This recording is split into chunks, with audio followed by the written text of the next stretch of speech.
ok này nó nhưng miền cùng bị chật muối sầm bập nghe vô đại tôi hiện trong từ C++ hay chuyên cho từ C sharp hay là bây giờ dương gì đó tới language chụp mua C++ C sharp cứ tôi chắc như thế operator ấy rồi đặt hay theo đây là flag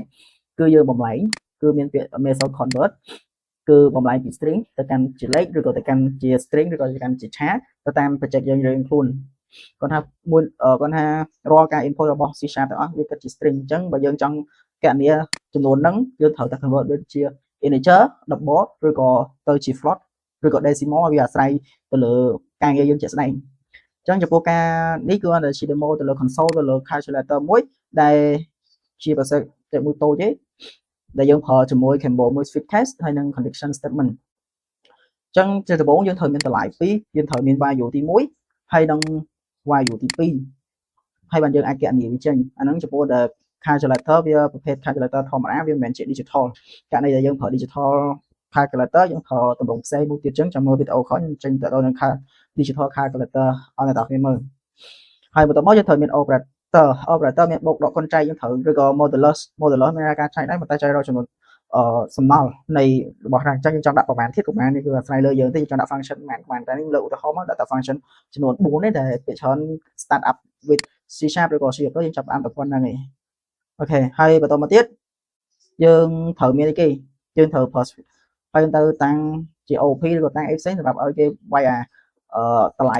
operator នេះមកអញ្ចឹងខ្ញុំប្រើជាមួយ switch cache អញ្ចឹងចំពោះ cache ទី1យើងឲ្យតម្លៃបើសិនជា value ទី1យើងឲ្យបើសិនជាករណីថាគេចុចបូកអញ្ចឹងយើងយក value ទី1បូកជាមួយនឹង value ទី2ហើយទៅ cache បន្តគឺដូចតែគ្នាទេយើងគាត់តែដូរសញ្ញាហើយវាគាត់ដូរកន្លែង cache ហើយនឹងដូរសញ្ញាកន្លែង processing data មកគឺហៅវាហើយជាមួយទៀតចំពោះទៅលើករណីថា cache ចំនួនចែកបើសិនជា value ទី1 user នឹងគាត់បាយមកជាលេខ0អញ្ចឹងបើខ្ញុំយក value ទី1មកទេព្រោះអីលោកពេលខ្លះទៅភ្ញៀវច្រឡំជាស្នៃពេលខ្លះទៅខ្លាចតែ user គាត់បញ្ចូលមកវាចប់វាជាតម្លៃ0ដែលគាត់ចង់បញ្ចូលមកអញ្ចឹងបើករណីថាគាត់បញ្ចូលមកជាតម្លៃ0គឺខ្ញុំឲ្យ mistake មួយថាគាត់អាចចែកបានទេដោយសារអត់អាចចែកជាមួយនឹង0បានទេយើងអាចយកតម្លៃផ្សេងៗចែកជាមួយ0បានទេយ៉ាអញ្ចឹងទៅតើតា user ហ្នឹងគាត់វាយតម្លៃត្រូវមានលេខមានអីពី1ដល់10ហើយគាត់វាយលេខប៉ុន្មានលេខទៅឲ្យទៅពី1ដល់10អញ្ចឹងយើងអាចចែកតម្លៃនឹងបានទេហើយចំពោះ modulus មិនដាក់លក្ខខណ្ឌនេះច្រើនទេគឺលក្ខណៈធម្មតាដើម្បីចែកយកសំណល់យ៉ាហើយចុងក្រោយបើសិនជាករណីថាគេវាយខុសពី option ទាំងប្រមាណដែលយើងបានប្រាប់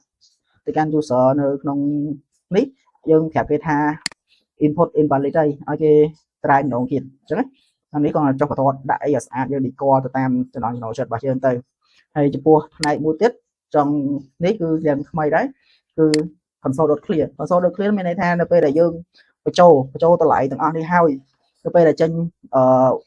លទ្ធផលមកអញ្ចឹងឲ្យអា clear អាធាតុទាំងអស់នេះដែលយើងបញ្ចូលហ្នឹងឲ្យវា clear បាត់ទៅវាចាប់យកតាលទ្ធផលមកវិញទៅអូខេហើយមួយទៀតចំពោះ street ហ្នឹងមានន័យថានេះម្ដុំនេះ street.clear ម្ដុំហ្នឹងមានន័យថានៅពេលដែល clear លើហើយគឺយើងឲ្យ message មួយដាក់ថា process loading អញ្ចឹងក្នុងការ loading ខ្ញុំឲ្យ loading រយៈពេល1វិនាទីបន្ទាប់ពី1វិនាទី loading ចប់ខ្ញុំនឹងឲ្យ load លទ្ធផលនេះចេញមកហើយយើង clear ទៅអាពាក្យ loading នេះវិញអូខេអញ្ចឹងដើម្បីឲ្យច្បាស់អញ្ចឹងយើងមើលទៅលើយើង test project យើងជាក់ស្ដែងអូខេនេះខ្ញុំរៀបធំតិចអូខេអញ្ចឹង value ទី1យើងឲ្យឧទាហរណ៍12ចុះ23អញ្ចឹងចង់អានគុណដល់ពេលដែលខ្ញុំ enter process នេះវានឹងកើតឡើងពេលខ្ញុំ enter ទៅ process ទី1នេះកើតឡើងបន្ទាប់ពី clear អ្វីដែលយើងinput នេះហើយវាចាប់ផ្ដើមចូលនៅក្នុង process loading ហើយអញ្ចឹងវាចាប់ផ្ដើមខ្ញុំប្រើឲ្យវារត់តែ5ជុំនេះរត់ចាប់ពី0រហូតដល់5ទេហើយឲ្យក្នុងហ្នឹងឲ្យវា loading តែ1វិនាទីទេ1000 millisecond យើងសរសេរក្នុងនេះគឺគិតជា millisecond អញ្ចឹង1000 millisecond វាស្មើតែ1វិនាទីទេហើយ500 millisecond វាស្មើនឹង 0.5 វិនាទីទេអញ្ចឹងយើងចង់ដាក់បានណានឹងគិតពី millisecond ទៅ second ទៅបាននេះហ្នឹងផ្នែកចិត្តរបស់យើងដល់ពេលដែល process នេះវាចាប់ផ្ដើម loading គ្រប់1នាទីហើយវាចាប់ផ្ដើម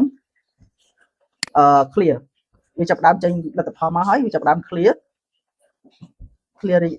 អា loading process loading ទៅចាប់ដើមទាញលទ្ធផលនឹងចេញមកអញ្ចឹងចាប់ដើម run អស់ទេអូខេ enter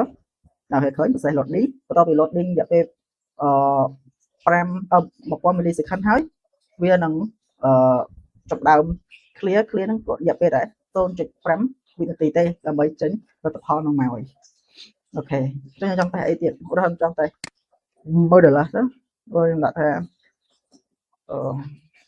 3.6.6.34ទៅចឹងទៅដល់វាសងស្មើប្រហែលអូខេ enter process loading ពងឃើញនេះគឺជាទិន្នន័យដែលវាមកប៉ុណ្ណឹងហើយបើសិនជា slide នេះវាឃើញ